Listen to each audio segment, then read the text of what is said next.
முருகப்பெருமான் அதான் எப்பவே சூரபத்மன் அழிச்சிட்டானே, ஒவ்வொரு தடவையும் வர்றான் கம்பீரமா.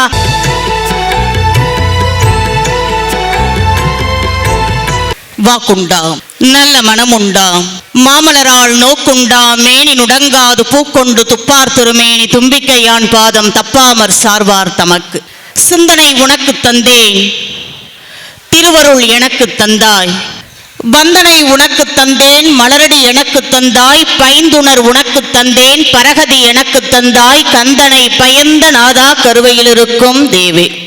எல்லாம் வல்ல இறையருளாலே திருச்செந்தூர் அருள்மிகு சுப்பிரமணிய சுவாமி திருக்கோவில் கந்தசஷ்டி விழாவினை சீரோடும் சிறப்போடும் நடத்தி கொண்டிருக்கக்கூடிய விழா குழுவை சார்ந்த சான்றோர் பெருமக்களே, மரியாதைக்குரிய ஐயா ஆலயத்தினுடைய தக்கார் அருள்முருகன் அவர்களே, இணை ஆணையர் ஐயா ராமு அவர்களே, காவல் பணியிலே தங்களை ஈடுபடுத்தி கொண்டிருக்கக்கூடிய காவல்துறையை சார்ந்த அன்பர்களே, மாலை அணிவித்து ஆசி வழங்கிய மரியாதைக்குரிய அம்மா இளம்பிறை மணிமாறன் அவர்களே, நல்ல ஒளி அமைப்பை தந்து கொண்டிருக்கக்கூடிய அன்பு சகோதரர் அவர்களே, படம் பிடித்துக் கொண்டிருக்கக்கூடிய மயிலோசை தொலைக்காட்சியை சார்ந்த அன்பு சகோதரர் அவர்களே, அனைத்திற்கும் மேலாக பல பகுதிகளிலும் இருந்து வந்து முருகப்பெருமானினுடைய திருவடியிலே அமர்ந்து பெரும் தவத்தை செய்து கொண்டிருக்கக்கூடிய கோடான கோடி பக்த கோடிகளே, உங்கள் அனைவருக்கும் அடியேனின் சிரம் தாழ்ந்த வணக்கத்தினை தெரிவித்துக் கொள்கிறேன்.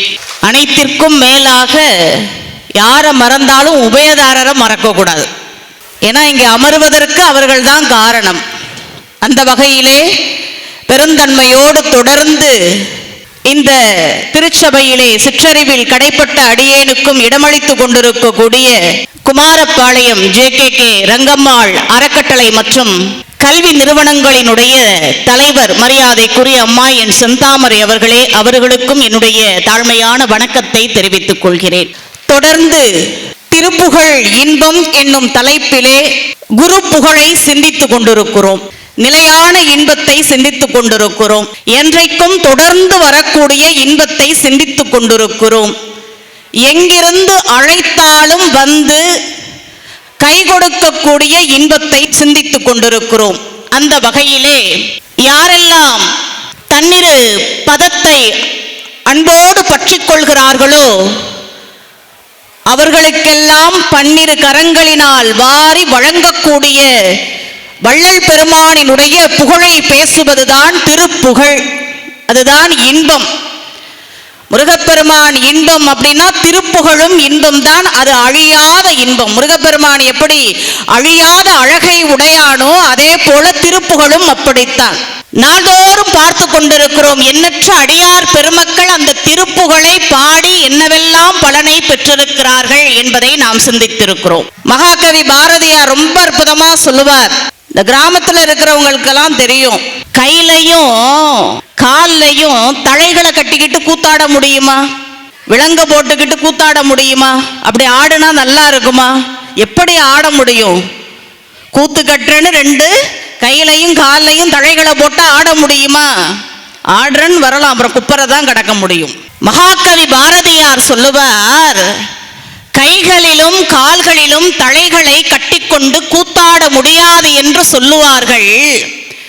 ஆனால் இந்த மகானுடைய கவிதை இருக்கு இல்லையா, திருப்புகழ் இருக்கு இல்லையா, அது கடினமான தழைகளை பூட்டிக் கொண்டு அற்புத கூத்தாடுகிறது என்று சொல்லுவார். தெய்வீக கூத்தாடுகிறது என்று சொல்லுவார். திருப்புகழ் மட்டும் கூத்தாடாது, முருகப்பெருமானும் கூத்தாடுவான். அவன் மட்டும் ஆடமாட்டான். யாரெல்லாம் அவனுடைய புகழை பாடுகிறார்களோ அவர்களையும் ஆனந்த கூத்தாட வைப்பான். அதுதான் திருப்புகழ். இந்த உலகத்துல நம்முடைய துன்பத்தை போக்குவதற்காக நம்முடைய பெரியவர்கள் 3 வழிகளை நமக்கு தந்தார்கள். 3 வழி இருக்கு. இந்த உலகத்துல வந்துட்டாலே துன்பம் இருக்கும். ஏதோ ஒரு துன்பம் இருக்கும். அது உள்ள துன்பமோ உடல் துன்பமோ ஏதோ ஒன்று. யாருக்குமே இல்லாமல் இருக்காது. இல்லைன்னு சொன்னா அது பொய். எல்லாருக்கும் இருக்கும். அந்த துன்பத்தில் இருந்து நம்ம எல்லாம் காப்பதற்கு, காத்து கொள்வதற்கு 3 வழி கொடுத்தாங்க. அந்த 3 வழி என்னன்னா மணி, மந்திரம், ஔஷதம் பாங்க. ஔடதம் என்பது நோய்க்கான மருந்து. அந்தந்த நோய்க்கு ஏற்ப என்ன பண்ணணும்? மருந்தை சாப்பிடணும். அதுதான் நோய்க்கான மருந்து. நிறைய பேர் பாருங்களேன், அம்மா அந்த மருத்துவர் நல்லா பார்க்குறாரு இந்த நோய்க்கு, நீங்கள் போய் பாருங்க, நான் போனேன் சரியாயிடுச்சு, நீங்கள் போய் பாருங்கம்பாங்க. இவங்க ஒரு 2 முறை முயற்சி பண்ணுவாங்க, 3 முறை முயற்சி பண்ணுவாங்க, அதுக்கப்புறம் சொல்லுவாங்க நீங்கள் சொன்னீங்கன்னு போன ஒரு பலனும் இல்லை. அதே மாதிரி தான், அம்மா இந்த நோய் இருக்கா, இந்த துன்பம் இருக்கா, இந்த திருப்புகளை பாடுங்கம்பாங்க. ஒரு 3 முறை முயற்சி பண்ணுவாங்க, என்னங்க பலனே இல்லை அப்படிம்பாங்க. அவர்களுக்கு அந்த நோயின் தாக்கம் வேறு. எல்லாருக்கும் நோய் ஒண்ணுதான், ஆனா அந்த நோய் எந்த அளவிற்கு அந்த உடலை பாதித்து இருக்கிறதுங்கிறது யாருக்காவது தெரியுமா? அவருக்கு என்னவோ அதற்கு ஏற்பத்தான குணமாக காலமாகும். அவங்களுக்கு கொடுத்தோடனே 2 தடவை முடிஞ்சு போச்சுன்னா நம்முடைய நோயும் அதே மாதிரி இருக்குமா? இருக்காது. அதனால தான் மருத்துவம் என்பது சொன்னாங்க பாருங்க, நோயை தீர்ப்பதற்கு இந்த ஔடதம் மருந்தை சாப்பிடணும். அதே போல பாருங்க, மந்திரம், மணின்னு சொல்லுவாங்க, எல்லாருக்குமே தெரியும். மணி 2வது மணி, முதல்ல மணி தான். மணி இருந்தா அவங்கவுங்க வசதிக்கு ஏற்ப, அவங்கவுங்க ராசிக்கு ஏற்ப என்ன பண்ணலாம், பெரிய பெரிய கல்லா எடுத்து மாட்டிக்கலாம், ராசி கற்கள். மணி இருந்தா அவங்கவுங்க வசதிக்கு ஏற்ப மாட்டிக்கலாம். இப்பெல்லாம் புதுசு புதுசா வருது, கருங்காலி கட்டையை மாட்டுங்க, கருங்காலி மணியை மாட்டுங்க. இப்போ என்ன வந்திருக்குன்னு நான் பார்க்கறது இல்லை. மிக ட்ரெண்ட், எல்லாம் ட்ரெண்டிங் தான். பக்தியே ட்ரெண்டிங்ல தான் போயிட்டு இருக்கு. பயபக்தியோடு செய்யுங்கள். நிறைய மணிகள் உண்டு. காரணம், அந்தந்த கோள்களுக்கு ஏற்ப எப்பொழுதுமே நம்முடைய வினை பயனை தருவது கோள்கள் தான். அப்ப அந்த கோள்களினுடைய தாக்கத்தை அந்த மணிகள் மட்டுப்படுத்தும். அதனால தான் குளிர்ச்சியான மணி முத்துன்னு சொன்னோம். உடலுக்கு குளிர்ச்சியை தரும். ஒவ்வொரு ராசிக்கும் ஒரு மணி இருக்கு. ஆனா இந்த 2க்கும் பாருங்க, மணி ஔடதம், இந்த 2க்கும் இடைப்பட்டது மந்திரம். இத சொல்லியும் நோயை போக்க முடியும். இந்த மந்திரத்தை சொன்னா மணியும் தேவைப்படாது, மருந்தும் தேவைப்படாது. அதுதான் என்ன மந்திரம்? திருப்புகழ் என்னும் மந்திரம். இத சொன்னா எதுவுமே தேவைப்படாது. அதனாலதான் பெரியவர்கள் அந்த திருப்புகளை உள்ளம் உருகி சொல்லுங்கள் அப்படின்னாங்க. நாம் எல்லாம் முருகப்பெருமான்கிட்ட அதை தான் கேட்க போறோம். அதான் ஒரு பக்தர் பாடினார் பாரு, அப்பா நான் இதெல்லாம் நம்ப போறதில்ல, அதெல்லாம் பெரிய பக்தி. கோள்களினுடைய வேலை என்ன? சுற்றுவது, சுற்றி வினைக்கு ஏற்ப பலனை தருவது.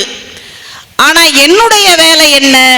உன் காலை பற்றுவது, அவ்வளவுதான். உன் காலை பற்றிட்டா கோள்கள்லாம் என்ன செய்ய முடியும்? ஒன்னும் செய்யாது. இந்து ரவி தழலாய் எட்டாத பெருவழியாய் அந்தரத்து வரும் குகா திக்கு விஜயம் செலுத்தும் நவக்கிரக கக்கிஷத்துக்கு நின்றாள் கதி. அவ்வளவுதான். ஒன்னு புடிச்சுக்கிட்ட, எல்லாம் உன்னுடைய ஏவலர்கள் தானே, நீ சொன்னா கேட்க போறாங்க, அப்பா கொஞ்சம் பார்த்து செய்ய போறாங்க, அவ்வளவுதானே. காலை பிடித்துக்கிட்டா போதும், அவ்வளவுதான். அதனாலதான் மார்க்கண்டேயர் என்ன செய்தாரு? 16 ஆண்டுகள் தான் வாழ முடியும்னு எழுதப்பட்டது. மார்க்கண்டேயரை பத்தி எல்லாருக்கும் தெரியும். கந்த புராணத்துல காசிப முனிவர் தன்னுடைய பிள்ளைகளுக்கு மார்க்கண்டேயரைத்தான் உதாரணமா சொல்லி அறிவுரை சொன்னாரு. மார்க்கண்டேயரைத்தான் உதாரணமா காட்டினாரு. இறைவன் நினைத்தால் 16 80ஆவும் மாற்ற முடியும், 80 10ஆவும் மாற்ற முடியும். இறைவன் எதை வேண்டுமானாலும் திருத்தி எழுத வல்லமை பெற்றவன் அப்படின்னு அவர் சொன்னார். அதனால தான் சிவபக்தியோடு அவர் என்ன செய்தார்? பூசனை செய்தார். 16 வயது ஆனது. இவர் வழக்கம் போல பூஜனை செஞ்சு பூசை செஞ்சுக்கிட்டு இருக்கார். முதல்ல யமதர்ம ராஜா வரல, அவருக்கு ஒரு அசிஸ்டன்ட். எடுத்தோன்னே யமதர்ம ராஜா வந்தா மரியாதை இருக்குமா? முதல்ல அசிஸ்டன்ட் தான். காலனை விட்டு கொஞ்சம் கூட்டிட்டு வாப்பா, என்ன இருந்தாலும் சிவபூசை செய்கிறவர், கொஞ்சம் மரியாதையா கூட்டிட்டு வானாச்சு. காலன் வந்தான். இவர் கலங்கவே இல்லை. எங்களுக்கு உரிய இடம் என்பது சிவலோகமே அன்று யமலோகம் அல்ல, நீ போயிட்டு வான்ட்டார். யார்கிட்ட? காலன்ட்ட. இப்ப யமதர்ம ராஜா வேற வழியே இல்லை, அவரே வந்தாரு. ஏன்னா அவருக்கு டைம் முக்கியம் பாருங்க, கரெக்டா வந்துருவார். இன்றுகோள் அன்றுகோள் என்றுகோள் எண்ணாது பின்றையே நின்னது கூற்றம் என்றெண்ணி என்று நம்முடைய பெரியவர்கள் பாடுவார். சரியான நேரத்துக்கு வருவாராம்.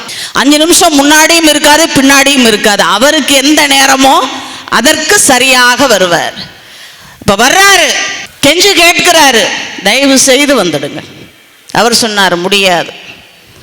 யார்? மார்க்கண்டேயர் சொல்றாரு முடியாது. இப்ப நீ வர போறியா இல்லையா? உனக்குன்னு தனியா அங்க ஒரு சீட்டு போட்டு வச்சிருக்கேன். ஏன்னா நீ சிவனடியார், உனக்குரிய மரியாதை அங்க இருக்கும். தயவு செய்து வந்துடு. மார்க்கண்டேயர் சொன்னார் முடியவே முடியாது, வேறு வழியே இல்லை. இப்ப யமதர்மராஜா, அதனாலதான் அவருக்கு யம தர்மன். அவன் தர்மத்துக்கு கட்டுப்பட்டவன். அவன் எதை பத்தியும் கவலைப்பட மாட்டான். அவனுக்கு என்ன வேலையோ அதை சரியா செய்வான். வேற வழியே இல்லை. பாசத்தை வீசினாரு. இவர் என்ன பண்ணாரு? பாசத்தோடு சிவலிங்கத்தை போய் கட்டி பிடிச்சார். இப்ப இந்த பாசம் இருக்கு இல்லையா, கயிறு இருக்கு இல்லையா, மார்க்கண்டேயர் கழுத்துலையும் கிடந்தது, சிவலிங்க திருமேனியிலையும் கிடந்தது. நம்ம சிவபெருமான் என்ன பண்ணாரு? நீ பாசத்தையா என் பிள்ளை மேல வீசுற, பாசக்கார பிள்ளை மேல அப்படின்னு அவர் பாசத்தோடு எழுந்து காலால உதைத்தார். காலன் காலாவதி ஆனார்.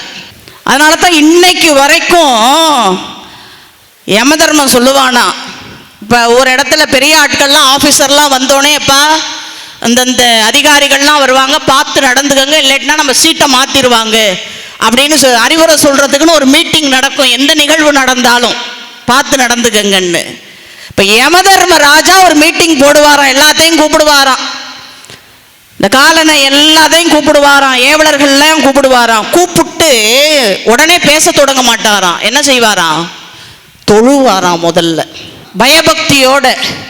ஏன் யமதர்மராஜா தொழுது நிற்கிறார் அப்படின்னா, பேச போறது யாரை பத்தி? சிவனடியார்களை பத்தி பேச போறாரு, முருகனடியார்களை பத்தி பேச போறாரு. அதனால எடுத்தோடனே ஒரு கும்பிடு போட்டுட்டா தப்பிச்சிடலாம்ல, அதனால கும்பிடு போட்டுட்டு அடுத்ததா பேச ஆரம்பிப்பாராம். தொழுது நமனும் தன் தூதுவருக்கு சொல்லும் வழிவில் சீர் காலத்தி மன்னன் பழுதில்லா பத்தர்களை கண்டால் பணிந்து அகல போமீன்கள். என்ன அட்வைஸ் கொடுப்பாரா? ஒருவேளை எப்பயாவது இந்த அடியார்களை பார்த்தா நீ என்ன செய்யணும் அப்படின்னா, அவர்களை பார்த்த உடனே நீ என்ன பண்ணணும்? எவ்வளவு தூரம் போகணுமோ அவ்வளவு தூரம் நீ தப்பிச்சு ஓடிடு. யாரு சொல்ற? யமதர்மராஜா சொல்றார். எவ்வளவு தூரம் உன்னால போக முடியுமோ ஓட முடியுமோ தப்பிச்சுட்டு உன் உயிரை காப்பாத்திக்க. ரொம்ப முக்கியம். நீ பாட்டுக்கு மரியாதை இல்லாம தப்பிச்சு ஓடிடாத, ஒரு வணக்கத்தையும் போட்டுட்டு தப்பிச்சு ஓடிடு. அவர்கள் கேட்டாங்களா, எவ்வளவு தூரம் ஓடணும்? தூத்துக்குடி வரைக்கும் ஓடினா போதுமா, இல்ல மதுரை வரைக்கும் ஓடினா போதுமா? அவர் சொன்னாராம், உன்னால எவ்வளவு தூரம் ஓட முடியுமோ அவ்வளவு தூரம் ஓடு.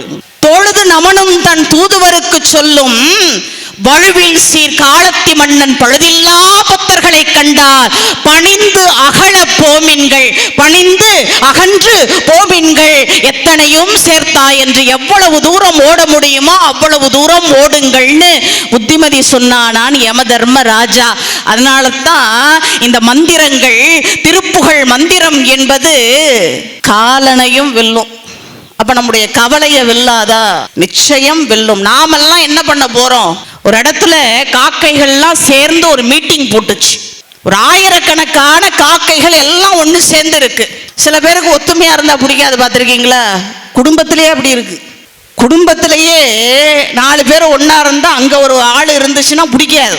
இந்த மாதிரி நல்ல ஆட்கள் எல்லாம் குடும்ப சமூகத்துல மட்டும் இல்ல, குடும்பத்திலையும் உண்டு. சில மாமியாரும் மருமகளும் ஒன்னா இருந்தா நாத்தனாருக்கு பிடிக்காது. கணவனும் மனைவியும் ஒன்னா இருந்தா சில மாமியாருக்கு, எல்லாத்தையும் சொல்லல, நிறைய பக்குவப்பட்ட பெண்கள்லாம் இருக்காங்க, சிலருக்கு பிடிக்காது. இப்படி நிறைய ஒத்துமையை வெறுக்கக்கூடிய ஆட்களும் உண்டு. அதே போல அங்க ஒருத்தர் பார்த்தார், என்ன எல்லாம் கூட்டம் கூடி இருக்காங்க, கூடுனா தப்பாச்சு. இப்ப ஏதோ பேச ஆரம்பிச்சா என்ன ஆகும்? ஏதோ மாற்றம் பிறக்கும், சிந்திக்க விடக்கூடாது. ஒரு கல் எடுத்தார், ஓங்கி அடிச்சாரு காக்கைகளை பார்த்து. எப்படி? ஒரே ஒரு கல்லை எடுத்து அப்படி அடிச்சாரு பாருங்க. ஆயிரக்கணக்கான காக்கைகள் எல்லாம் இருந்த இடம் தெரியாமல் சிதறி ஓடியது.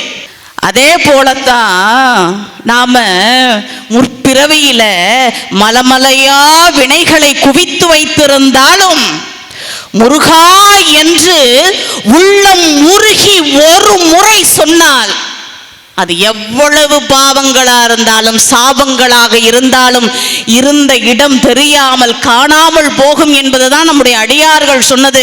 அதனாலதான் முருகு முருகு முருகுன்னு உருகு உருகு உருகுன்னு பாம்பன் சுவாமிகள் சொன்னார்.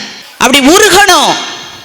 1000 மனக்குறை நமக்கும் இறைவனுக்கும் இருக்கும், எல்லாருக்கும் இருக்கும். உரிமை பாராட்டலாம், இறைவன்ட்ட உரிமையோடு பேசலாம். பேசியிருக்கீங்களா இறைவன்ட்ட? ஏம்மா நீங்க பாட்டுக்கு நான் பாட்டுக்கு பேசிட்டு இருக்க, பக்கத்தில் இருக்கிறாள் நல்லா தான் இருந்துச்சு திருச்செந்தூர் போற வரைக்கும், இப்போ என்னமோ தனியா அப்படிலாம் யாரும் இப்போ நினைக்க மாட்டாங்க. இப்போ எல்லாருமே தனியாக தானே பேசிக்கிட்டு இருக்கோம், காதில் ஒரு பட்டனை மாட்டிக்கிட்டு. முன்னாடி தனியா பேசினா விசித்திரமா பார்த்தோம். இன்னைக்கு பேசாத ஆட்கள்லாம் பார்த்து இதெல்லாம் வாழ்றதே வேஸ்ட், வாழ்க்கையை அனுபவிக்க தெரிலன்னு மற்ற ஆட்கள் அதெல்லாம் அப்பதான். இப்ப எல்லாருமே காதுல போட்டுக்கிட்டு தனியா பேசிட்டு போறதெல்லாம் இன்னைக்கு இயல்பு. அதனால முருகப்பெருமான்கிட்ட பேசலாம், மனக்குறையெல்லாம் சொல்லலாம், அவனை ரசிக்கலாம். நீ அழகுப்பா சொல்லலாம். முருகப்பெருமான் அதைத்தான் விரும்புவான், அதை வச்சுத்தான் உங்களை கொண்டாடுவான். எந்த அளவிற்கு இறைவனோடு நீங்கள் இணக்கத்தை ஏற்படுத்திக் கொள்கிறீர்களோ அந்த அளவிற்கு இறைவனுக்கும் உங்களுக்கும் தடையாக இருக்கக்கூடிய சில தவறுகள், சில குற்றங்கள் உங்களை விட்டு மறைந்து போகும், ஓடி போகும். அதனால இறைவனுக்கும் நமக்கும் எப்பொழுதுமே என்ன இருக்கணும்? நெருக்கம் இருக்கணும். என்ன இருந்தாலும் பரவாயில்ல பேசிடுங்க. தப்பே செஞ்சாலும் அப்பா தப்பு செஞ்சிட்டேன்னு சொல்லிடுங்க. அதான உண்மை. ஒவ்வொரு தடவையும் அதான பண்றோம். ஒரு தடவையும் வர்றோம், இதில் வேற இப்போதான் சொல்கிற மாதிரி ஐயாலாம் சொல்லிடுறோம்மா, என்னமோ இப்போதான் சொல்கிற மாதிரி ஒவ்வொரு தடவையும் வர்றோம். என்ன கடலில் மூழ்கிறோம், நம்மளுக்கு கடல் இருக்கிற தைரியம் எப்படியும் இப்போதைக்கு வத்தாது. போவோம், மறுபடியும் ஆடுவோம், மறுபடியும் கடலில் குதிப்போம், புனிதமாயிடுவோம், போவோம், மறுபடியும் வருவோம். எல்லாம் எங்கள் அப்பா கொடுக்குற தைரியம் உங்களுக்கு. இருங்க நான் சொல்லி விட்டுறேன் போகும்போது, இனி எல்லாம் டைரக்டாக பேசியிருப்பா. இருக்கணும், இறைவனுக்கும் நமக்கும் அந்த நெருக்கம் இருக்கணும். எப்படி ஒரு தாய் தன்னுடைய குழந்தைய போ என்கிட்ட பேசாத, நான் சொல்றதே நீ கேட்க மாட்ட அப்படின்னு அடிச்சு தள்ளினாலும் மறுபடியும் அந்த குழந்தை யாருடைய அன்புக்காக அழும்? யாருடைய முகத்தை பார்த்தாலும் அம்மாவினுடைய முகத்தை பார்த்து தான் அழும். எவ்வளவு அடிச்சாலும் அரிசினத்தால் தாய் அகற்றிடும் அவள் அருண் நிலைந்தே அழும் குளவி போல உன் கருணைக்காக காத்திருந்தேன். நாங்களே பெரியோர்கள் நாமும் அப்படித்தான். எத்தனை முறை நாம செஞ்ச தப்புக்காக முருகப்பெருமா நம்மளை தண்டிச்சாலும் நமக்கு இவனை விட்டா வேற வழி கிடையாது. நம்மள வேற யாரும் சகிச்சுக்க முடியும் நம்ம பண்ற வேலைக்கெல்லாம்?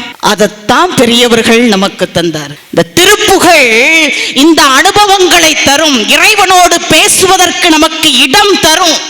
அன்னகிரி சுவாமிகள் பாடுறார் பாருங்க, வாழ்க்கையில எதிர்காலத்தை குறித்த ஒரு அறம் ஏற்படுதுன்னு வைங்க, அஸ்தமித்து போயிடுச்சு, இனி வாழ்க்கையே இல்லை, இதுதான் கடைசி கட்டம் அப்படின்னு நீங்க நிக்கிறீங்கன்னு வைங்க, நிற்பதற்கு முன்னாலும் பாடுங்க, நிற்க வேண்டிய நிலை வராது. ஒருவேளை இப்ப அந்த இடத்துல நிற்கிறீங்கன்னு வைங்க, துணிச்சலோடு பாடுங்க. என்ன பாடணும்? சினத்தவர் முடிக்கும், பகைத்தவர் குடிக்கும், செகத்தவர் உயிர்க்கும் சினமாக, சிரிப்பவர் தமக்கும் பழிப்பவர் தமக்கும், திருப்புகழ் நெருப்பென்றறிவோம் யாம். நினைத்ததும் அழிக்கும், மனத்தையும் உருக்கும், நிசி கருவருக்கும் பிறவாமல் நெருப்பையும் எரிக்கும், பொறுப்பையும் இடிக்கும், நிறைப்புகழ் உரைக்கும் செயல்தாராய் தனதன தனத்தன் திமிதிமி திமித்தின் தகுதகு தகுத்தன் தனபேரி டடுடுடுடுடுண்டெனதுடி முழக்கும் தளத்துடன் நடக்கும் கொடுசூரர் சினத்தையும் உடற் சங்கரித்த மலைமுற்றும் சிரித்து எரிகொளுத்தும் கதிர்வேலா திணைகிரி குறப்பெண் தனத்தினில் சுகித்தன் திருத்தணி இருக்கும் பெருமாளேன்னு உருகி சொல்லுங்க. அந்த துன்பங்கள் எல்லாம் எப்படி காலன் நம்மளை பார்த்து கால் தெறிக்க ஓடுவானோ அதுபோல அந்த கவலை எல்லாம் நம்முடைய கண்ணுக்கு எட்டிய மட்டும் தென்படாது. அற்புத திருப்புகழ் நம்பிக்கையோடு சொல்றார். ஏன்னா அருணகிரி சுவாமிகள் பாருங்க, நம்மை போலத்தான் ஒரு காலகட்டம் வரைக்கும் எப்படி வாழணுமே தெரியாம வழிமாறி போனாரு. வழிமாறி போனவருக்கு முருகப்பெருமான் நீ போக வேண்டிய வழி அது இல்லை, இதுதான் ஒரு புது பாதையை திறந்து கொடுத்தார் முருகப்பெருமான். அவர் அனுபவித்து பாடிய பாடல்கள் தான் திருப்புகழ். அவர் அழுது பாடியதுதான் திருப்புகழ். அவர் சொல்றாரு பாருங்க, திருப்புகழ்னா என்ன நினைக்கிறோம்? திருப்புகழ்னா எல்லா இன்பத்தையும் தரும் நினைக்கிறோம். நமக்கு பக்கபலமாக நிற்கும், நம் முன்னால் நிற்கும். வேல் எப்படி நம் முன்னால் நின்று நம்மை வழி நடத்துமோ, ஒரு கவசம் போல நிற்குமோ. இப்பெல்லாம் பாருங்க, ஒரு அதிகாரி வந்தா பின்னாடி எத்தனை கார் வருது பாதுகாப்புக்கு. அது போல ஒண்ணும் வேண்டாம், வேல் வந்தாலே. இதெல்லாம் சத்தியமான உண்மை. வரும், அனுபவிச்சாதான் தெரியும் நமக்கு. ஆன்மீகம்ங்கிறது இப்ப நான் சொன்னா தெரியாது. ஒரு வலியே அவங்க அனுபவிச்சாதானே தெரியும். வலிக்குதுன்னு மட்டும்தான் சொல்ல முடியும். என்ன பண்ணுது, வலிக்குது, என்ன பண்ணுது, வலிக்குது, எப்படி வலிக்குது, அப்படி வலிக்குது, அவ்வளவுதான். அதுக்கு மேல என்ன சொல்ல முடியும்? அந்த வலி நமக்கு வந்தாதான் தெரியும். ஓ, இப்படிதான் வலிக்குதா. அதான் ஆன்மீகமும் அப்படித்தான். நீங்க அனுபவிச்சு பார்க்கணும், உணர்ந்து பார்த்தா தான் அந்த உண்மை என்ன என்பது நமக்கு தெரியும். அருணகிரி சுவாமிகள் திருத்தணிக்கு போறார், அடியார் குழாமோடு போறார். இந்த பாடல் பாடப்பட்டதற்கான காரணம் பாருங்க. திருப்புகழை பாடிக்கிட்டு அடியார்களோடு போனார். நெற்றியில திருநீரு, கவசமாகிய திருநீரு, நம்முடைய வினைகளை எல்லாம் கண்டிக்கக்கூடிய கண்டிகை, அதாவது ருத்ராட்சம். இடையிலே உங்களை மாதிரி என்ன பண்ணியிருக்கிறாரு, காவி உடுத்தி, பாவியாக என்னையும் நீ எல்லாம் ஒரு பார்வை பார்த்து என் வாழ்வை மாற்றினேப்பான்னு மனமுருகி அடியார்களோடு பாடிட்டு போறார். இப்போ நான் சொன்ன பாருங்க, எல்லா இடத்துலையுமே முதல்ல இன்னைக்கு கெட்டவங்களோட நல்லவங்களுக்கு தான் எதிர்ப்பு அதிகமாக இருக்கும்.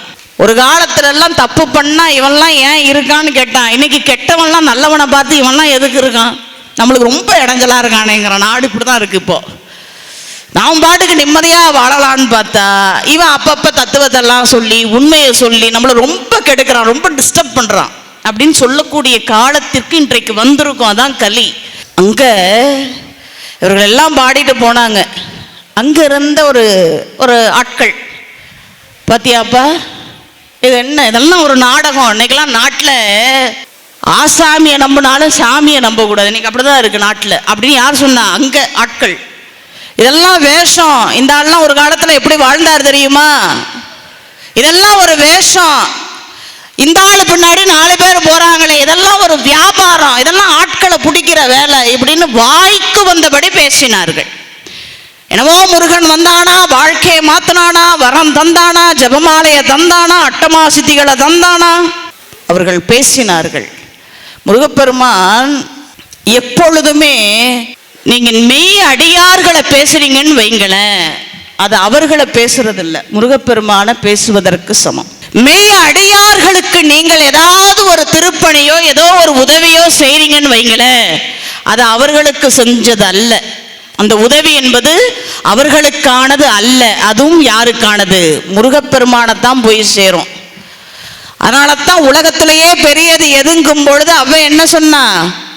பெரிது பெரிது புவனம் பெரிது, புவனமோ நான்முகன் படைப்பு, நான்முகன் கரியமால் உந்தியில் வந்தோன், கரியமாலோ அலைகடல் துயின்றோன், அலைகடல் குறுமுனி அம்கையில் அடக்கம், குறுமுனியோ கலசத்தில் பிறந்தோன், கலசமோ புவியில் சிறுமன், புவியோ அரவினுக்கு ஒருதலை பாரம், அரவமோ உமையவள் சிறுவிரல் மோதிரம், உமையோ இறைவர் பாகத்து ஒடுக்கம், இறைவரோ தொண்டர் உள்ளத்து ஒடுக்கம்.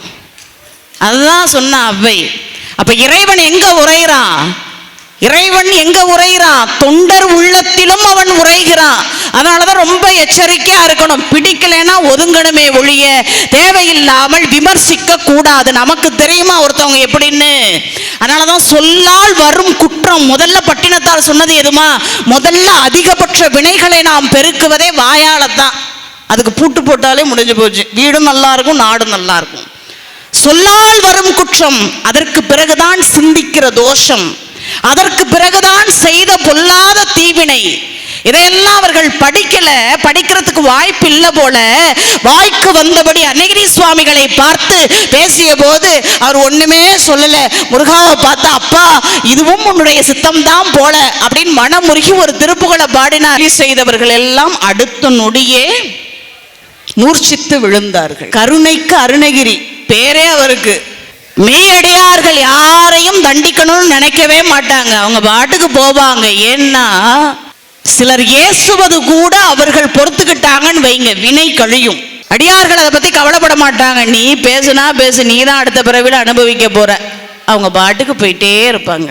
அதனாலதான் கேடும் ஆக்கமும் கெட்ட திருவினார் ஓடும் செம்பொன்னும் ஒக்கவே நோக்குவார் கூடும் அன்பினில் கும்பிடலே அன்று வீடும் வேண்டா விரலின் நீர்மையான சேக்கிழார் பெருமான் பாடினார். அவர்கள் எதுவுமே கிடையாது, அவங்க நல்லதும் கிடையாது கெட்டதும் கிடையாது. காரணம், அவர்கள் எது செய்தாலுமே அது இறைவனுடைய சித்தம். இறைவன் வீடு வேணுமான்னு கேட்டாலும் கொடுத்தா கொடுக்கலன்னா இங்க இருந்து உன்னை நினைக்க போறான். அதுதான் மெய்யடியார்களினுடைய நிலை. சொன்ன மாத்திரத்திலேயே கருணைக்கு அருணகிரி என்ன செய்தார் தெரியுமா? அப்பா, என்னால் ஒரு சின்ன தவறு நடந்துட்டே, தயவு செய்து இவர்களுடைய குற்றத்தை பொறுத்து நீ அருள வேண்டும்னோன்னு அப்படி மூர்ச்சித்து விழுந்தவர்கள் எல்லாம் கொஞ்ச நேரத்தில் எழுந்து தங்களுடைய தவறை உணர்ந்து அவருடைய திருவடிகளே பணிந்தார்கள். இதற்காக பாடப்பட்டது தான் அது. அதுக்கப்புறம் பாடி முடிச்சார். எப்படி வேல் என்பது ஒரு படையோ அதுபோலத்தான் திருப்புகழ். திருப்புகழ் நாவல இருந்ததுன்னு வைங்க, உங்களை யாரும் எதிர்க்கவே முடியாது. பேசணும்னு நினைச்சாலும் வார்த்தை வெளி வராது. முருகப்பெருமான் அங்கே ஒரு லாக்க போட்டு விட்டுருவான். அதுதான் திருப்புகழ். அவர் சொல்றாரு பாருங்க, நினைத்ததும் அளிக்கும். இப்போ நீங்கள்லாம் வெளியில சொல்ல முடியாம எவ்வளவோ மனசுக்குள்ள வச்சிருக்கலாம், இதெல்லாம் வேணும்பா நினைக்கலாம். திருப்புகழ் என்ன தெரியுங்களா? அது கற்பக தருவை போல தேவ விருட்சம்னு சொல்லுவாங்க. அது எங்க இருக்கும்? இந்திரன் வாழக்கூடிய அமராவதி நகர்ல இருக்கும். அரிசந்திரம், பாரிஜாதம், கற்பகம், சிந்தாமணி, மந்தாரம் 5 தருக்கள் தேவ விருட்சங்கள் உண்டு. இந்த கற்பக தரு என்ன தருமா? நினைத்ததையெல்லாம் தருமா. அதே போலத்தான் திருப்புகழ் பூலோகத்து கற்பகத்தரு. அதனாலதான் சொன்னாரு நினைத்ததை அழிக்கும். அதுக்கு மேல சொன்னாரு பாருங்க, இந்த மனசை உருக்கும். மனசு உருகலன்னு வைங்கள, முருகப்பெருமான் வந்து அமரமாட்டான். உள்ளம் உருகணும். இப்போ நாங்கள் தான் உருகிறோமேம்மா, அங்கே போய் தான் குடம் குடமாக தண்ணீர் வடிக்கிறோமே அப்படின்னா, அதனால் நீங்கள் எப்படி நினைக்கிறீங்கன்னு தெரியல. இன்னைக்கு நாட்டில் முதலை கண்ணீர் வடிக்கிற ஆட்களும் இருக்குல்ல, எல்லா தவறையும் செஞ்சுட்டு முதலை கண்ணீர் வடிக்கிற ஆட்களும் இருக்கத்தான் செய்கிறாங்க. அது நமக்கு தெரியாது, நமக்கு தெரியாது. அதனால தான் கவியரசர் சொன்னார், தவறுக்கு துணிந்த மனிதன் அழுவதில்லையே, தவறையும் வானில் மண்ணில் விழுவதில்லையேனர். முதலை கண்ணீர் வடிக்கக்கூடிய ஆட்களும் உண்டா? அதை முருகப்பெருமான் கேட்கல. கண்ணீர் வடிப்பது என்பது நம்முடைய பாவத்தை கழுவுவதற்காக, அது உண்மையான கண்ணீரா இருக்கணும். மனசு உருகணும், நினைத்தது அழிக்கும். அந்த மனசு உருகுனா இன்னைக்கெல்லாம் நாட்டில் இல்லை, வீட்டில் மாமியார் சண்டை, மருமக சண்டை, பெத்தவங்களை பார்க்க முடியாம எங்கேயோ கொண்டு போய் விடுறது. யோசிச்சு பாருங்க, நிர்கதியா விடுறது. இதெல்லாம் நடக்குமா? உண்மையான பக்தி என்ன தெரியுங்களா? உண்மையான உருக்கம் என்ன தெரியுங்களா? எனக்கு ஒரு துன்பம் வந்தா நான் என்ன துடிப்பேனோ அது அடுத்தவருக்கு வரும் பொழுது எனக்கு தெரியும். அதனால் நான் என்ன செய்ய மாட்டேன், அந்த துன்பத்தை அடுத்தவங்களுக்கு ஒரு நாளும் தரமாட்டேன். அதை ஒரு நாளும் செய்யாதீங்க. வாழ்க்கையில ஒருத்தவங்களை கெடுத்து வாழணும்னு ஒரு நாள் நினைக்கவே நினைக்காதீங்க. அப்படி வாழவும் முடியாது. கெட்டவங்க ரொம்ப நாள் வாழவும் முடியாது, நல்லவங்க எப்பொழுதும் கெடவும் முடியாது. அவரவர் வினைக்கேற்ப கொஞ்சம் துன்பம் இருக்கும், அவரவர் நல்வினைக்கு ஏற்ப கெட்டவங்க கொஞ்ச நாள் வாழ்வாங்க, அவ்வளவுதானே ஒழிய எல்லா நாளும் கெட்டவர்கள் வாழ்ந்தா முருகப்பெருமான் தோன்றி இருப்பானா? நாளைக்கு தோன்ற போறான். நாளைக்கு முருகப்பெருமான் வேலோடு தோன்ற போறான். நாளைக்கு முருகப்பெருமானுக்கு வேலை இருக்கு, நிறைய வேலை இருக்கு. அதனால சொன்னார் பாருங்க, வள்ளலார் சுவாமிகள் சொன்னார். அருணகிரி சுவாமிகள் கந்தர் அனுபூதியில முதல்ல தொடங்கும் பொழுது என்ன தொடங்கினார் தெரியுமா? 51 பாடல் உண்டு கந்தர் அனுபூதியில. 4 வரி தான். திருப்புகழ் பாட முடியலைன்னா அந்த 4 வரி ஒவ்வொரு நாளைக்கும் பாடுங்க. ஒரு 10 நிமிஷம் தான். 51 பாடலை பாட எவ்வளவு நேரம் ஆகும்? 10 நிமிஷம் தான். நாமெல்லாம் சீரியல் அந்த விளம்பர இடைவேளை வருது இல்ல, சீரியல் பார்க்குறோம்ல, அம்மாலாம் பாருங்க, எங்க சீரியல் அப்படின்னா என்னம்மா அப்படிங்கிற மாதிரி அதுல இடைவேளை வருது பாருங்க, அது 10 நிமிஷம் தான். இன்னைக்கு இந்த வீட்டில் ஆம்பளைங்கள்லாம் இன்னைக்கு ஒரே எதுல ஒத்துமையோ இருக்கோ இல்லையோ, சீரியல்ல ஒத்துமை இருக்கு இன்னைக்கு வீட்டில். ஒரு காலத்துல என்னடி சீரியல் அப்படின்னு கேட்ட ஆண்கள்லாம் அப்புறமா வரும்பொழுதே, வேலையை விட்டு வீட்டுக்குள்ள நுழையும் பொழுதே, அப்புறம் அந்த காமாட்சி வீட்டுக்கு வந்தாலா இல்லையா, நேற்று சண்டை போட்டுட்டு போனா யாரு வீட்டுக்காரு? இப்போ என்ன உலகம் ஆயிடுச்சு. எதெல்லாம் பெண்கள் மாற்றி வைக்கிறோம் பார்த்தீங்களா? அப்போ நல்லதை மாற்ற முடியாதா? நம்மளால நல்லதை மாற்ற முடியுமா? முடியாதா? ஒரு குடும்பத்தினுடைய வேர் பெண்கள் வெளியில தெரியாது, வேர் பெண்கள் தான். நான் தான் இந்த மரத்தை தாங்குறேன், கொஞ்சம் வெளியில வந்து பார்க்குறேன்னா என்ன ஆகும்? மரம் சாஞ்சிரும், உலகத்துக்கே தெரியும். அதனாலதான் சேக்கிழார் பெருமான் பாடினாரு பாருங்க, சிறு தொண்டர் புராணம் கேள்விப்பட்டிருக்கோம்ல. பிள்ளைகரை கேட்டானே சிவபெருமான், உன் பிள்ளைய கொடுன்னா கொடுத்தாரு. சீராரும் சடைமுடியார் அருளினார் நீராளும் அவர் தமக்கு வேறாகி விளங்கு திருவெண்காட்டு நங்கையால் சீராள தேவர் என்னும் திருமைந்தர் அவதரித்தார்னார். அந்த இல்லறத்துக்கே அந்த அம்மா வேறா நின்னாங்களாம். அதனாலதான் அது கரு இல்ல, வயிற்றுக்குள்ள வளரும் பொழுதே திரு வளர்ந்ததுங்கிறார். அப்ப பெண்கள் தான் வேறு. வேறு சரியில்லைன்னா மரம் சாஞ்சிரும். மரம் எவ்வளவு செழிப்பா இருந்தாலும், எவ்வளவு கிளைகளை விட்டு படர்ந்திருந்தாலும், எவ்வளவு காய்கனிகளை தந்தாலும், மலர்களை தந்தாலும், பலத்தோடு இருந்தாலும் அதற்கு காரணம் பெண்கள் தான். சாஞ்சாலும் அதற்கு காரணம் பெண்கள் தான். அதையும் ஒத்துக்கணும்ல. இப்பெல்லாம் புரட்சி படையெல்லாம் உருவாக்கியிருக்கீங்களாமா? கேள்விப்படுறோம். எந்த வீடும் நமக்கு சொந்தம் இல்லை, பிறந்த வீடும். இப்படியே பேசி பேசி குடும்பத்தில் பிரச்சனை பண்ணுறதுக்கு தான் இன்றைக்கெல்லாம் வரிசையாக இன்னைக்கு பார்க்குறோம். கையில் வச்சுக்கிட்டே ஓ நம்மளும் அப்படித்தான். அதெல்லாம் உருவாக்கிக்கவே இருக்கு. எந்த வீடு போனாலும் நாம் போனால் அது என்ன கோவில் தான், அதை மாற்றுற பொறுப்பு நமக்கு தான் இருக்குது. அது ரொம்ப முக்கியம். அதனாலதான் சொன்னார் பாருங்க, தொடங்கும் பொழுதே சொல்றாரு, கந்தர் அனுபூதியை தொடங்கும் பொழுதே என்ன சொல்றாரு? நான் எதுக்கு இதை பாடுறேன் தெரியுமா? அருணகிரி சுவாமிகள் நம்மளை பார்த்து கேட்கிறாரு, நெஞ்ச கனகல்லு நெகிழ்ந்துருகங்கிறார். கல்லே நம்ம மனசை பார்த்து வெக்கப்படுதான். இந்த பாறை இருக்குல்ல, ஏ அப்பா நம்மளை விட கடினமா இருப்பான் போலயே, அசைஞ்சு கொடுக்க மாட்டானே. கல் நானும் நெஞ்சினை உடையவர்கள் இன்னைக்கு பெருகிட்டே இருக்கும். இரக்கம் இல்லாம போயிடுச்சு, சகிப்புத்தன்மை இல்லாம போயிடுச்சு, விட்டு கொடுக்கறது இல்லாம போயிடுச்சு. பெரியவர்கள் பேசுறத பேசட்டுமே, என்ன கெட்டு போக போறோம்? பொறுத்து கொள்ளக்கூடிய பண்பு இன்னைக்கு குறைஞ்சு போயிடுச்சு. அதுக்கெல்லாம் காரணம் நல்லதை கொஞ்ச நாள் கேட்காதான் காரணம். இன்றிலிருந்து என்ன பண்ண போறோம்? நல்லதை மட்டும்தான் கேட்க போறோம். அதான் முருகப்பெருமானுக்கு நாம் செய்யக்கூடிய மரியாதை. அருணகிரி சுவாமிகள் சொல்றாரு பாருங்க, கிழியும்படி. இதெல்லாம் நான் சொன்னேன்னு நினைக்காதீங்க, அருணகிரி சுவாமிகள் உங்களை மிரட்ட சொன்னார். கிழியும்படி அடர் குன்றறிந்தோன் கவி கேட்டுருகி இழியும் கவி கட்டிடாதிருப்பினார். என்னடா முருகனை கேட்டுட்டு நீ என்ன நீ பாட்டு கண்டதை கேட்டுக்கிட்டு இருக்க? அப்ப அது முருகனை அவமதிக்கிற செயல் இல்லையான்னு அருணகிரி சுவாமிகள் சொன்னார். அப்ப நாம என்ன செய்யணும்? இந்த கனகல்லை உருக்குவதற்குரிய வழியை பார்க்கணும். இரக்கம் இருக்கணும். அடுத்தவங்களுக்கு இரக்கம் செய்யுங்க, ஒரு நாளும் கெட்டு போக மாட்டோம். அடுத்தவங்களுக்கு கொஞ்சம் இரக்கம் படுங்க, பெரியவங்களுக்கு இரக்கப்படுங்க, ஒரு நாளும் கெட்டு போக மாட்டோம். எல்லாத்தையும் முருகப்பெருமான் சேர்த்து வைத்து கொடுக்கும் பொழுதுதான் எல்லாத்துக்கும் கணக்கு வச்சிருக்கான் முருகப்பெருமான். அந்த கணக்கு ஒரு நாளும் தப்பவே தப்பாது, கூடவும் கூடாது, அதிகரிச்சு கூட கொடுப்பானே ஒழிய குறையாது. அதனால வள்ளலார் சுவாமிகள் பாடினாரு பாருங்க, அப்பா இந்த உருகாத உள்ளத்தை ஏன்பா படைச்சன்னு கேட்டார்.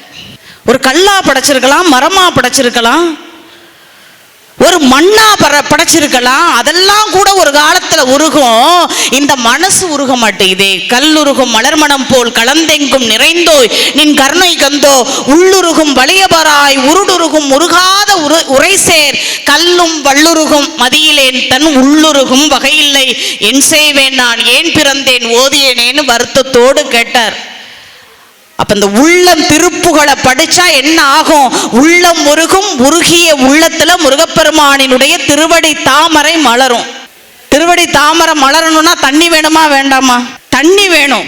அப்ப இந்த மனசு என்ன பண்ணும்? உருக உருக முருகப்பெருமானினுடைய திருவடி தாமரை மலரும். ஆனா தாமரைக்கு ஒரு சிறப்பு பாருங்க, நல்ல தண்ணியிலையும் மலரும், சகதியிலையும் மலரும். அதனால தான் முருகப்பெருமான் இப்போ இறைவனுடைய திருவடிக்கு தாமரன் பேர் வச்சாங்க. தகுதி இல்லைனாலும் உள்ளம் முருகி பா வாப்பா என் உள்ளத்தில் நீ குடிகொள்ளுன்னு அன்போடு அழைச்சிங்கன்னு வைங்க. இது சேரா இருந்தாலும் சகதியா இருந்தாலும் அவன் மலர்ந்துருவான். அதனால தான் அவன் கருணை கடல். நம்மளை கரையேற்றுறதுக்கு தானே முருகப்பெருமான் கடலோரத்தில் காத்திருக்கிறான். நம்மளை எல்லாம் கரை ஏற்றணுங்கிறதுனால தான் துன்பக்கரையிலிருந்து ஏற்றணும், துயரக்கரையிலிருந்து ஏற்றணும், பாவக்கரையிலிருந்து ஏற்றணுங்கிறதுனால தான் அவன் கடலோரத்திலே காட்சி தந்து கொண்டிருக்கிறான். அதனால தான் சொன்னார், மனத்தையும் முறுக்கும் நிசி கருவருக்கும் பிறவாமல். நல்லா வாழ வைக்கும். நீங்கள் எவ்வளவு வாழணும்னு நினைக்கிறீங்களோ அந்த அளவிற்கு முருகப்பெருமான் வாழ வைப்பான். திருப்புகழ் வாழ வைக்கும், திகட்ட வாழ வைக்கும். நீங்களா அப்பா போதும்பா, வாழ்ந்தது போதும்னு சொல்ற வரைக்கும் வாழ வைக்கும். அதற்கு பிறகுதான் என்ன, இந்த கருவிலே வந்து உதிக்காத வண்ணம் பிறவியை அறுக்கும்.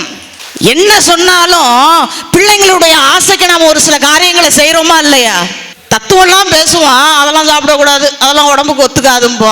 சரி போயிட்டு போகுது, புள்ள கேட்குறானே, இந்தா இதுதான் கடைசி, இதுக்கு மேலே கேட்டீங்கன்னா வாங்கி தர மாட்டேன், இறக்கப்படுறோமா இல்லையா? அதே போலத்தான் முருகன், நீயா வேண்டான்னு சொல்ற வரைக்கும், வேண்டாம் வேண்டான்னு சொல்ற வரைக்கும் உன்னை வாழ வைக்க நான் இருக்கிறேன்னு முருகப்பெருமான் இங்கே இருக்கிறான். முருகப்பெருமான் தலத்துக்கு சிறப்பு என்ன தெரியுங்களா? அவதார நோக்கம் நிறைவேறிய தலம் இதுதான். முருகப்பெருமான் அவதரித்த காரணம் என்ன தெரியுங்களா? துன்பத்தை தீர்ப்பதற்காக, தேவர்களினுடைய சிறைகளை எல்லாம் உடைப்பதற்காக தான் முருகப்பெருமானே தோன்றினான். அவன் தோற்றமே துன்பத்தை அழிப்பதற்காகத்தான், இன்பத்தை தருவதற்காக தான். காரணமே அதான். அதை சொல்றாரு பாருங்க, மனத்தையும் முறுக்கும் நிசி கருவருக்கும் பிறவாமல் நெருப்பையும் எரிக்கும். இந்த உலகத்துல பொருட்களை நாம கண்டுபிடிக்கிறதுக்கு 4 பயன்படும். இந்த கண்ணு இருந்தாலும் லைட்டு போனாக்க முடியுதா? இருளா இருந்தா முடியாது. இதுக்கு கண்ணுக்கு சுயமா ஒளி கிடையாது. சூரியன் வந்தா தான், இரவுல சந்திரன் வந்தா தான். சந்திரன் சுய பிரகாசி கிடையாது. 4 விஷயங்கள் உலகத்துல பொருளை கண்டுபிடிக்க, அடையாளம் காண பயன்படும். சூரியன், சந்திரன், நெருப்பு. இது ரெண்டுமே இல்லாத காலத்துல நெருப்பு ஒளி கொடுக்கும். ஒரு பொருளை எடுக்கிறதுக்கு பயன்படும். எல்லாத்துக்கும் மேல ஓசை, சத்தம். ரொம்ப தனியா இருக்கும். திடீர்னு கரண்ட் போச்சு, அமாவாசை இருள்னு வைங்களேன், திடீர்னு கரண்ட் போச்சு, அப்படி திக்கு தடுமாறி நிற்கும் பொழுது, என்னப்பா எங்க இருக்க அப்படிங்கும் பொழுது நமக்குள்ள ஒரு திடம் வருது பார்த்தீங்களா? அப்ப ஆளு பக்கத்துல இருக்குன்னு தெரியுதுங்களா? அப்ப அது ஒரு நம்பிக்கையை தருது இல்ல, ஆளு பக்கத்துல இருக்காங்கிறது ஒரு அறிவை தருது இல்ல. அதுதான் மொத்தம் 4. அந்த சூரியனாக இருப்பவனும் முருகப்பெருமான் தான். சந்திரனுக்கு ஒளி தருபவனும் சூரியன் தான். எல்லாத்துக்கும் மேல முருகப்பெருமான் எங்கிருந்து தோன்றினான்? நெற்றிக்கண்ணிலிருந்து தோன்றினான். எப்படி தோன்றினான்? நெருப்பு சுடராக தோன்றினான். தோன்றும் பொழுதே நெருப்பாக தோன்றியவன். எல்லாத்துக்கும் மேல முருகப்பெருமான் இந்த உலகம் உண்டாவதற்கு காரணமான நாதமாக இருப்பவன். அதனாலதான் அன்னகிரி சுவாமிகள் பாடுறாரு பாருங்க, நாத விந்து கலாதி நமோ நம. முதல்ல அடிப்படை எதுன்னா நாதம் தான். இந்த 4மா இருக்கிறான் முருகப்பெருமான். அதனாலதான் சொல்றாரு பாருங்க, இந்த உலகத்துல எல்லாத்தையும் எரிப்பது நெருப்பு. அந்த நெருப்பையே முருகப்பெருமான் எரிச்சானா. சிவபெருமானிடத்துல தேவர்கள் வேண்டி நின்றார்கள், ஐயா இந்த சூரன் பண்ண கொடுமை தாங்க முடியல, ரொம்ப அவமானப்படுத்துறான், நாங்கள்லாம் தேவர்கள், எவ்வளவு காலம் இந்த துன்பத்தை நாங்கள் தாங்கிக் கொள்ளுவது? வரம் எவ்வளவு சிரமப்பட்டு சூரன் பெற்றான் யோசிச்சு பாருங்க. 11,000 ஆண்டுகள் தவம் கிடந்து சிவபெருமான தோன்ற செய்து பெரிய பெரிய வரங்களை பெற்றவன், வாழ்வை பெற்றவன். அவன் வாழ்ந்த வாழ்க்கையை சொல்லணும்னா, அவன் ஆண்ட நகர் பேர் என்ன தெரியுங்களா? தலைநகர் வீர மகேந்திரபுரி. பேரே எப்படி வச்சான்? நீ என்ன இந்திரனா? டே இந்திரனுக்கு இந்திரன் நான்டா, நீ கோலடா, சீர்காழியில போய் ஒளிஞ்சு கிடக்கிற எனக்கு பயந்துகிட்டு நான் யார் தெரியுமா? வீர மகேந்திரன். பேரே அப்படிதான் தலைநகருக்கு வச்சான், வீர மகேந்திரபுரி. இந்திரனுக்கு தலைவன் நான் தாங்கிறது உணர்த்த அவன் வாழ்ந்த வாழ்க்கை. அதான் பாருங்க, இறைவன் வாழ வைக்கணும்னு முடிவு பண்ணிட்டானா அந்த வாழ்க்கையை யாராலும் நினைச்சு பார்க்கவே முடியாது. அதை வீரவாகு தேவர் சொல்றாரு, அங்க போய் பார்க்கிறாரு, அப்பா இந்த வாழ்க்கைய யாராலும் நினைச்சு பார்க்க முடியுமா? என்னடா வாழ்க்கை இது, எப்படி வாழ்றான்? குபேரன்ட்ட கூட இவ்வளவு செல்வம் இல்லையே, இந்திரன் ஆளக்கூடிய அமராவதியில கூட இப்படி ஒரு வாழ்க்கை இல்லையே, என்ன வாழ்க்கை? இதையெல்லாம் பார்க்கணும்னாவே இந்த 2 கண்கள் போதாது. ஒருவேளை நான் இதெல்லாம் பார்த்துட்டு வந்து சொல்லணும்னா எனக்கு இந்த ஒத்த நாவு போதாது. இந்த பெருமைகளை எல்லாம் கேட்கணும்னா கேட்கிறவங்களுக்கு 2 செவி போதாது. எல்லாத்துக்கும் மேல அதை நினைச்சு பார்க்கறதுக்கு ஒரு மனசு போதாது. 1000 10,000 கோடி அளவில் 1000 விழி 1000 செவிகள் 1000 புந்தி கொண்டுள்ளாருக்கு அல்லது இவ்வகன் சீர் 1000 யுகம் கண்டு தேர்ந்து உரைப்பினும் அடங்கா. அப்பப்பா இதெல்லாம் பார்த்து சொல்லணும்னா ஒரு யுகம் போதாதியா, 1000 யுகம் வேண்டும்னா. அப்படி வாழ்ந்தானா யாரு? சூரபத்மன். அவன் நினைச்சிருந்தா இந்திரனை விட மேல ஆட்சி செஞ்சு தேவர்களை எல்லாம் வசப்படுத்திருக்க கூடாதா? கையெடுத்து கும்பிட வச்சிருக்க கூடாதா? நினைச்சு பாருங்களேன். அதனாலதான் பிறவி குணம்னாங்க. உபதேசம் யாரு? காசிபர் சொன்னாரு, ஐயா எல்லாத்தையும் எழுதுறவன் சிவபெருமான், அவன் நினைச்சா மாத்திருவான். போஸ்டிங் போட்டது அவன்தான், உயர் பதவி கொடுத்தது அவன்தான். துஷ்பிரயோகம் பண்ணா என்ன பண்றாங்க? பெரிய இடத்துல இருந்து ஆர்டர் வருது, கீழே இங்க ஆயுதப்படைக்கு அனுப்பிச்சு விட்டுறாங்க, காட்டுக்குள்ள கிடக்கும். முடியுமா? சொல்றாரு அவருங்க. அவன் நினைச்சா எதை வேணாலும் மாத்தலாம். அவனை என்ன செய்யணும்? தவத்தை செய்து சிவத்தை அட. நீங்க சொல்றோம் பாருங்க, விரதம் பாருங்க, இது விரதம் இல்ல, இந்த தவம் இருக்கு இல்லையா, அந்த தவத்தினால் நீங்கள் எதை வேணாலும் சாதிக்கலாம். மனசை ஒருமைப்படுத்தினா எதை வேணாலும் சாதிக்கலாம். அதனாலதான் இந்த தவத்திற்கு ஈடான ஒப்பும் கிடையாது, உயர்வும் கிடையாது, இதுக்கு இணையும் கிடையாது. நாம் செய்யக்கூடிய விரதத்திற்கு இணையும் கிடையாது. இந்த விரதத்துக்கு இணை வைக்கணும்னா விரதம் தான். அவர் சொன்னார், புத்திமதி சொன்னார். அப்ப சிவனை வணங்குன்னாரு. ஆனா ஒரு பக்கம் பாருங்க, அம்மா புத்திமதி, இதெல்லாம் என்ன முனிவருக்கு தான் பொருந்தும். என் பிள்ளை ஆள பிறந்தவன் விடுங்க கொஞ்ச நாள், உங்க பேச்செல்லாம் உங்களோட வச்சுக்கோங்க, என் பிள்ளைகிட்ட கொண்டு வராதிங்க அப்படின்னு அந்த பிள்ளைய அப்படியே கூட்டிட்டு போய் அசுரர்களினுடைய குரு இருக்கிறார்ல சுக்கராச்சாரியார், ஐயா நீங்க சொல்லுங்க, நமக்கு குரு நீங்க தான், நீங்க என் பிள்ளைக்கு புத்திமதி சொல்லுங்க. சொன்ன உடனேயே சுக்கராச்சாரியர் என்ன சொன்னார் தெரியுமா? எப்பா பெரிய பெரிய வரத்தெல்லாம் சிவன்கிட்ட வாங்கிட்ட, இனி நீதான் கடவுள், உன்னை மிஞ்ச ஒருத்தனும் கிடையாது. சுக்கராச்சாரியர் சொல்லி கொடுக்குறாரு. கொலையோடு களவு காமம் புரிந்திடு. அதெல்லாம் யோசிக்காத. இதையெல்லாம் செய்யலைன்னா நீ இந்த உலகத்துல எதையுமே அனுபவிக்க முடியாது. உன்னை பார்த்து ஒருத்தனும் பயப்பட மாட்டான். இதெல்லாம் செஞ்சாதான் பயம் இருக்கும். அவருடைய புத்தி அதுதான். ஆனா பாருங்க, நல்லதை விட கெட்டது தான் உடனே போய் சேரும். அவன் அப்படிதான் கெட்டு போனான், கெட்டதை கேட்டுதான் கெட்டு போனான். பயிற்றுவிக்கணும்.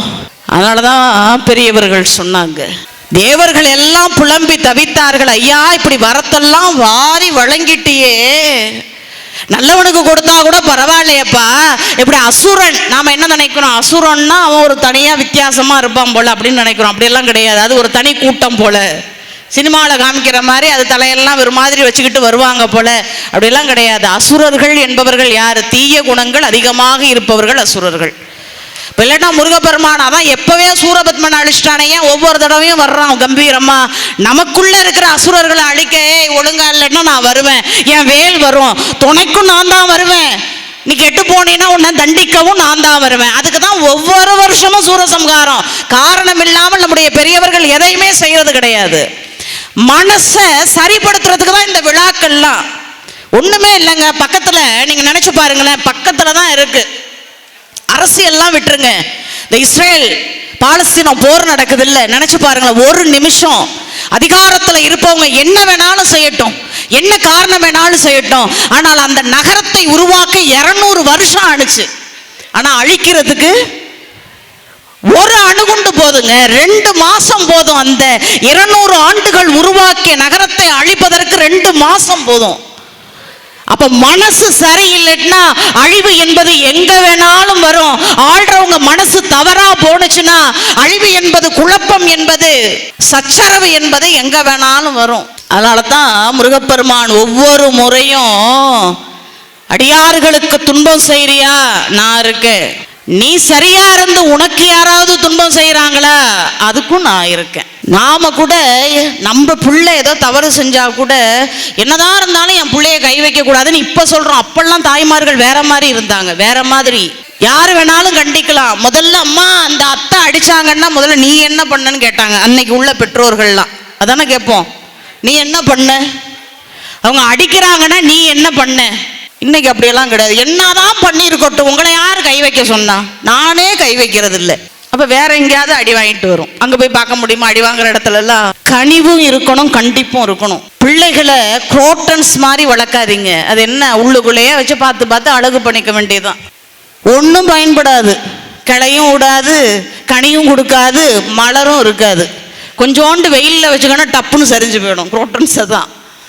அது எதுக்கு வளருதுன்னு அதுக்கும் தெரியாது, நமக்கும் தெரியாது. சும்மா அழகுக்கு. இன்னைக்கெல்லாம் பிள்ளைகளை அழகுக்காக வளர்க்கக்கூடிய நிலையில் இன்னைக்கு நாம இருக்கிறோம். சும்மா பிழைப்பு கல்வி மட்டும் கொடுத்து வளர்க்கிறோம். பிழைப்பு கல்வி, சம்பாதிக்கிறதுக்கு ஒரு கல்வி. கவனமா இருக்கணும். ஏன் தெரியுங்களா? இந்த பிள்ளைகள் தான் உங்கள் எதிர்காலம். அதனால தான் பேர் சொல்ல பிள்ளை. பேர் சொல்லணும். தாத்தா பேரை சொல்லணும், அப்பா பேரை சொல்றதுக்கு தான் பிள்ளை. பிள்ளை பேரை சொல்றதுக்கு நாம பயப்படக்கூடாது.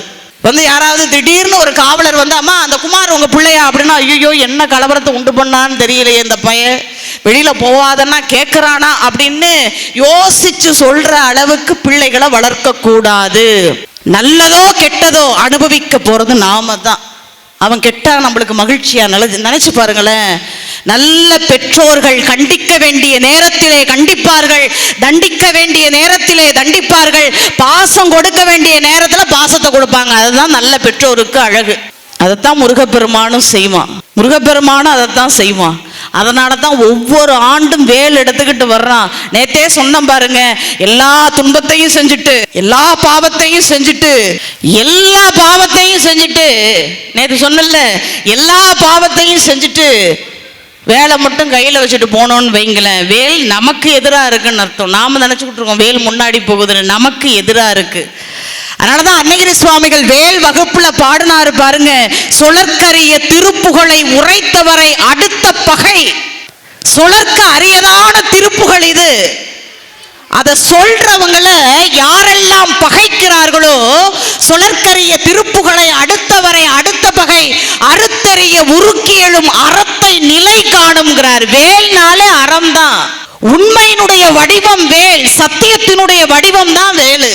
அதனால தான் தேவர்கள் எல்லாம் மன்றாடி கேட்டார்கள், அப்பா இந்த சூரனுக்கு அதிகாரத்தை கொடுத்து அவன் எங்களை பாடா படுத்துறான்பா, தயவு செய்து எங்களுக்கு ஏதாவது வழிகாட்டுன்னு சொன்ன பொழுதுதான் இறைவன் என்ன செய்தான்? நாங்க செஞ்சது சும்மா மட்டும் சொல்லல, ஏதாவது வழிகாட்டுன்னு மட்டும் சொல்லல, நாங்க செஞ்சது தப்புதான். தீயாரை காண்பதுவும் தீதேன்னு அவ்வை. தேவர்கள் சிவபெருமானை இகழ்ந்து தட்சன் செய்த யாகத்திலே கலந்து கொண்டாங்க. அந்த துன்பத்துக்கு தான் 108 யுகம் அனுபவிச்சாங்க துன்பத்தை. வேற எதுவுமே செய்யல. அதைத்தான் ரொம்ப அற்புதமா சொன்னாரு பிரம்மர். சொன்னாரு பாருங்க, இறைவனுக்கு நம்மளை வதைக்கணுங்கிற எண்ணம்லாம் கிடையாது. இவரலும் இகழும் இன்றி யார்க்குமோர் பெற்றித்தாகி அவரவர் உரைகள் நாடி அதன்படு பொருளை நல்கும் சிவனையாம் வெறுத்தல் குற்றம் சிறந்த நோன்பு இயற்றிடாதே தவறு செய்தனம் என்று எம்மை நோவதே தக்கதுன்னு தங்களை தாழ்த்தி கொண்டார்கள். தங்களுடைய தவறை உணர்ந்தார்கள். எப்போது தங்கள் தவறை உணர்ந்து, அப்பா நாங்கள் செய்ததுதான் தவறு, அந்த தவறையெல்லாம் மன்னித்து என்ன பண்ணணும், நீங்க எங்களுக்கு அருள் புரியணும்னு சொன்ன பிறகுதான், செஞ்ச தப்ப ஒத்துக்கிட்ட பிறகுதான் முருகப்பெருமான் உதிச்சான். நான் என்ன செஞ்சேன்னு கேட்டோன்னு வைங்க, முருகப்பெருமான் எல்லாத்தையும் ரெக்கார்ட் பண்ணி வச்சிருக்கான். அந்த பாருவா, டேட்டா வாரியா எடுத்து வச்சிருக்கான். முருகப்பெருமானினுடைய கருணையை பெறணும்னா என்ன செய்யணும்? அழுதுடணும், அவ்வளவுதான். ஒரே வழிதான். கருணையை பெறணும்னா செஞ்சது தப்புதான்பா ஒத்துக்கிட்டா போதும், அடிக்கும் கம்மி. வாழ்க்கையில அதைத்தான் சொன்னாங்க, என்றைக்கு நம்முடைய தவறு நமக்கு தெரியுதோ அப்பதான் தெய்வம் வெளிப்படும். தவற உணராம முருகப்பெருமான் வரவே இல்லை. உணர்ந்தாங்க, அழுதாங்க, கண்ணீர் சிந்தினாங்க. ஐயா எல்லா தவறும் எங்களுடையதுதான், நாங்க செய்த குற்றத்திற்காக பாவத்திற்காக நாங்கள் அனுபவிக்கிறோம், நீ தான் ஏதோ இறக்கப்பட்டு விட்டுறணும்னாங்க. உண்மையா என்னுடைய அனுபவத்தில் சொல்றேன் பாருங்க. சின்ன பிள்ளைகள்லாம் நாங்கள்லாம் எங்க அம்மா போகும்போதே சொல்லுவாங்க, தெருவில் போய் விளையாடக்கூடாது, இந்த ஒரு 10 நிமிஷத்துல வர்றம்பாங்க. சின்ன பிள்ளையில 35 வருஷத்துக்கு முன்னாடி வெளியில போகக்கூடாதும்பாங்க. ஆனா நம்ம கேட்போமா? போய் விளையாடிட்டு இருப்போம். எங்க அம்மாலாம் அப்பவே பாருங்க அப்படியே வருவாங்க. அங்க மரம் இருக்கும், பெரிய மரம். எப்பா எப்படி பயமுறுத்துவாங்கங்கிறீங்க? நம்ம பார்க்க குச்ச ஸ்டைலா உடைப்பாங்க. எப்படி நம்ம எங்க அம்மா பார்ப்போம், ஐயோ வந்துட்டாங்கன்னு பதறும் பொழுதே மரத்தை அப்படி கிளைய இது பண்ணி ஒரு குச்சை உடைப்பாங்க. முடிஞ்சது இன்னைக்கு. அங்கேருந்தே படபடன்னு இருக்கும் வீட்டுக்குள்ள. நடையும் ஓட்டமா ஓடி வருவோம். ஆனா அப்பவே நம்மளுக்கு கொஞ்சம் இறைவன் அறிவை கொடுத்துருக்கான், தப்பு பண்ணா காலில் விழுந்துருன்னு. ஆனா எங்க அக்கா என்ன பண்ணுவாங்க தெரியுமா, வீட்டை சுத்தி சுத்தி வருவாங்க, என்னவா தப்பிக்கிறாங்களாம். ஒவ்வொரு சுத்துக்கும் ஒரு அடி கிடைக்கும். தப்பு செஞ்சுட்டு ஓடுறியா, இந்தா வாங்கிக்கன்னு அதே இடத்துல நிற்பாங்க. எங்க அக்கா அம்மா அம்மா அடிக்காதீங்கன்னு ஓடுவாங்க.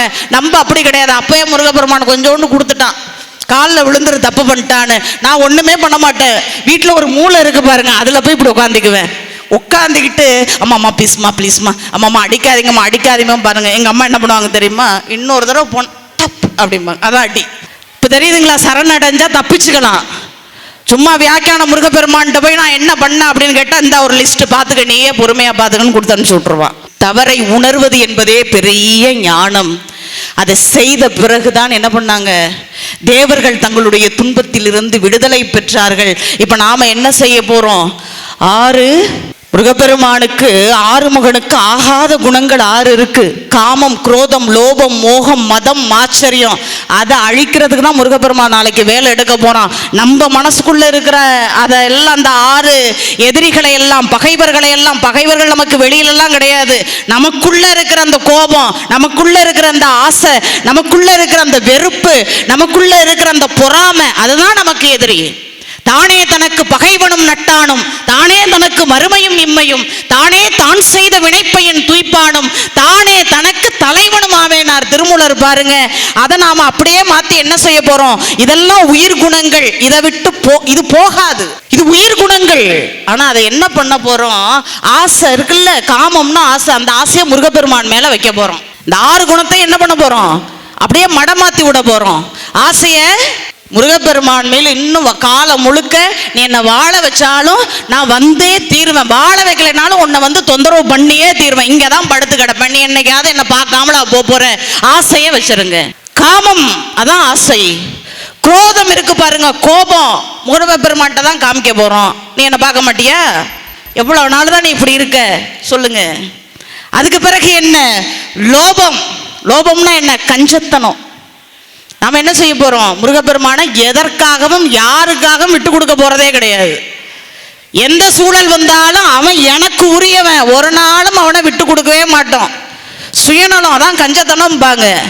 லோபம். அடுத்தது என்ன, காமம், குரோதம், லோபம், மோகம். அவனை பத்தியே நினைச்சுக்கிட்டு இருக்க போறோம். நாம எப்படி ஒரு பொருளை அதையே அடையிற வரைக்கும் நினைப்போம்ல, அதே மாதிரி தான் முருகப்பெருமானையே நினைச்சுக்கிட்டு இருக்க போறோம். அதுக்கு பிறகு மதம் என்பது என்ன தெரியுங்களா, அது ஒரு இருமாப்பு. அது ஒரு இருமாப்பு. முருகப்பெருமான் என் கூட இருக்கிறான், அப்ப நம்ம நடை எப்படி இருக்கணும், கம்பீரமா தான் இருக்கும். 1000 சோகம் இருக்கட்டுமே, யார்கிட்டையும் அனுதாபம் தேடாதீங்க, அதெல்லாம் அந்த நிமிஷம் தான் அனுதாபம். அதுக்கு பிறகு யார்கிட்ட அனுதாபம் தேடுறீங்களோ அவங்களே 10 பேர்கிட்ட சொல்லி அனுபவிக்க வேண்டியதான்.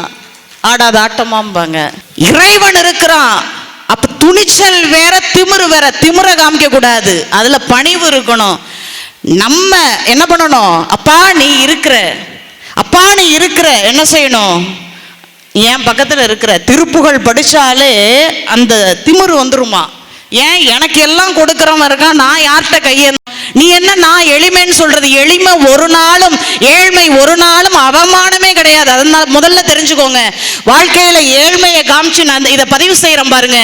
யாரெல்லாம் ஏழ்மை, அடுத்தவர்களுடைய ஏழ்மையை காட்டி, எளிமையை காட்டி, அடுத்தவர்களுடைய கண்ணீரை காட்டி, அடுத்தவர்களுடைய இயலாமையை காட்டி, நிர்கதியை காட்டி அடுத்தவர்கள்ட்ட சம்பாதிக்கிறாங்க பாருங்க, அவர்களுக்காகவே முருகப்பெருமான் வேலை கொண்டு வர்றான். அந்த தவறை யாரும் செய்யாதீங்க. நீ கொடுக்கணும்னா நீ தான் கொடுக்கணும். அடுத்தவங்களை காமிச்சு நீ கொடுக்குற மாதிரி என்ன பண்ணக்கூடாது, விளம்பரம் தேடக்கூடாது. அது பெரும் பாவம். என்ன, ஏழையாவே இருக்கட்டும், என்ன கையேந்திர பிறக்கும் பொழுதே கையேந்தவா பிறந்தாங்க அவங்க, அவர்களுடைய விதி அது. ஏழ்மை இருக்கட்டும், எளிமை இருக்கட்டும், அதை படம் பிடிச்சு அதை வச்சு நாம சம்பாதிக்கிறது அது நல்ல பழக்கமா? அவங்கள கையேந்த விட்டுட்டு நீ கையேந்திர பின்னாடி, அவ்வளவுதான். அதை விளம்பரப்படுத்தி நீ காசாக்குற, அதை ஒரு நாளும் முருகப்பெருமான் அங்கீகரிப்பதே இல்லை. அப்ப என்ன செய்ய போறோம், அப்படி கம்பீரமா இருப்போம். வாழ்க்கை நமக்கு தராம யாருக்கு தர போறோம், இன்னைக்கு இல்லைன்னா நாளைக்கு தந்தே தீருமா. நாம வாழாத வாழ்க்கை நம்ம பிள்ளைகளாவது வாழ்ந்தே தீர்வார்கள். அதனாலதான் சொன்னாங்க பாருங்க, 3 தலைமுறைக்கு மேல கெட்டவனும் கிடையாது, 3 தலைமுறைக்கு மேல வாழ்ந்தவனும் கிடையாது. அப்ப இந்த இருமாப்பு நமக்கு இருக்கணும். பொறாமை என்ன? பொறாமைனா என்ன பண்ண போறோம்? அப்பா நீ வள்ளிக்கு மட்டும்தான் வருவ, நீ வள்ளிக்கு அருள் புரிஞ்ச, எனக்கெல்லாம் வரமாட்ட. வள்ளி மேல பொறாமையை குமிச்சிரும், காட்டிட வேண்டியதான். வள்ளி என்ன செய்வா? அம்மா என்ன செய்வா? தயவு செய்து அருள் புரிஞ்சிருப்பான்னு ஆறுமுகன்ட்ட ரெக்கமெண்டேஷன் பண்ணுவா. இதைத்தான் நாளைக்கு நாம செய்ய போறோம். வேல் எடுக்கும் பொழுது முருகப்பெருமான் அசுரனுக்காக மட்டும் வேல் எடுக்கல, நமக்குள்ள இருக்கிற பகைவர்களுக்காகத்தான் வேல் எடுத்தான்னு நினைச்சுக்கிட்டு நாம செல்போனை எடுக்காம சூரசம்ஹாரத்தை கொண்டாடி பாருங்க, பயபக்தியோட கொண்டாடி பாருங்க. 1000 பேர் படம் பிடிச்சா அதை போடுவாங்க, அப்புறம் பார்த்துக்கலாம். நாம இங்க யாரை பார்க்க வந்தோம்? எம்பெருமான் முருகனை மட்டும்தான் பார்க்க வந்தோம். அதை மனசுல நினைச்சுக்கிட்டு நாளைக்கு நல்லபடியா சூரசம்ஹார நிகழ்ச்சியை முடிச்சுட்டு நம்பிக்கையோடு இந்த இடத்தை விட்டு செல்லுங்கள். அடுத்த ஆண்டு நீங்க வரும் பொழுது நான் கேட்டேன், என் அப்பன் கொடுத்துட்டான் அப்படின்னு சொல்லக்கூடிய அளவிற்கு உங்களை வைப்பான், உங்களை வர வைப்பான் முருகன் என்று சொல்லி இதுவரைக்கும் கேட்ட உங்கள் அனைவருக்கும் என்னுடைய நன்றியை தெரிவித்து, தொடர்ந்து வாய்ப்பினை நல்கி கொண்டிருக்கக்கூடிய JKK ரங்கம்மாள் அறக்கட்டளையினுடைய தலைவர் அம்மா அவர்களுக்கும் என்னுடைய நன்றியை தெரிவித்து விடைபெறுகிறேன். நன்றி, வணக்கம். வெற்றிவேல் முருகனுக்கு, வீரவேல் முருகனுக்கு, ஞானவேல் முருகனுக்கு நன்றி, வணக்கம்.